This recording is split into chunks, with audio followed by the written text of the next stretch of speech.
Bismillahirrahmanirrahim, alhamdulillahi rabbil alamin, assalamu alaikum wa rahmatullahi ta'ala wa barakatuh.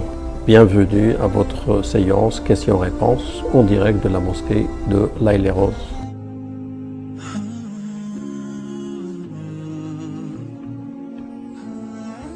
J'ai reçu quelques questions qu'on va essayer, Inch'Allah, de développer.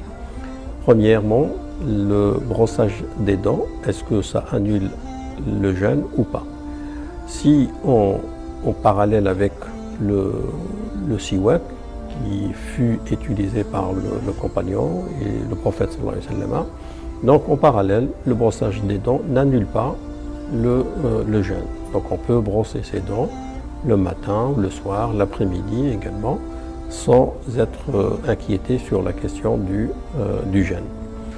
Donc, que ce soit brossage de dents, le parfum, les pommades, les produits, tout ce qui est les dérivés, tout ceci n'annule pas le jeûne, n'a rien à voir avec la question du jeûne. Le jeûne est annulé. Aller chez le dentiste également, il y a des questions qui nous viennent. Aller chez le dentiste, ça annule pas le jeûne si rien n'est passé. Si on n'avale rien du tout, le jeûne n'est pas annulé. Chez le dentiste, l'anesthésie n'annule pas le jeûne. C'est-à-dire que c'est comme le vaccin aujourd'hui. Le vaccin de Covid, les vaccins qu'on utilise, ça n'annule pas également le jeûne. Le jeûne est toujours valide. Sur la question des vomissements, si on a quelque chose qui remonte jusque-là, tant que ça ne sort pas, le jeûne est valide toujours. Mais une fois un aliment qui sort, et après, s'il sort complètement, ça annule pas, sauf si la personne le fait exprès. Si on le fait exprès, on vomit, on annule notre jeûne. Mais si quelque chose sort, on la crache, ça annule pas le jeûne. Mais si on la reprend, on l'avale, ça annule notre jeûne. Donc là, il faudrait, si ça arrive l'après-midi, si ça arrive le matin, il faut continuer la journée, il faut jeûner la journée et la remplacer, la rattraper plus tard. Également, une question qui revient souvent pendant cette période, le fait de l'allaitement. Les femmes, quand ils ont un enfant, quand ils l'allaitent, l'allaitement, il peut être une autorisation de ne pas jeûner. C'est une parmi les autorisations qui peut permettre aux femmes de ne pas jeûner pendant la période du Ramadan. Si ça affaiblit la femme, donc il est préférable de manger et de le rattraper un peu plus tard.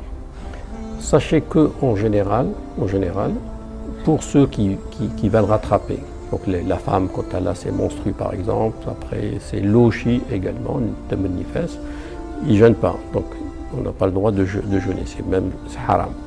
Qu'est-ce qu'il faut faire? Il faut le rattraper plus tard.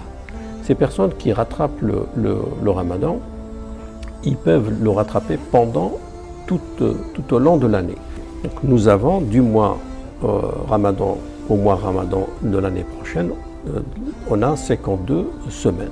C'est-à-dire, si la personne jeûne 2 jours pendant la semaine, et de préférable jeûner le lundi et le jeudi, on peut rattraper plus que 3 mois. Parce que 52 multiplié par 2, on a 104. On peut rattraper donc 104 jours, donc beaucoup plus que 3 mois. On peut également, quand on rattrape ces jours, on peut avoir 2 intentions en même temps. La première doit être l'intention de rattraper l'action obligatoire, et la deuxième, niya, intention, c'est de jeûner la sunna du lundi et la sunna du jeudi également. Donc à partir de là, on peut rattraper beaucoup plus que 3 mois. Sachez aussi également que dans toutes les écoles, le fait de rattraper, c'est beaucoup plus meilleur, c'est beaucoup plus important. Donc les personnes qui peuvent rattraper les jours, c'est encore mieux. En cas où la personne ne peut pas rattraper, c'est très difficile pour elle, ne peut pas rattraper, donc elle doit compenser ces jours en nourrissant un pauvre. Nourrir un pauvre aujourd'hui, c'est l'équivalent de 3,50 €. Une journée, c'est l'équivalent de 3,50 €.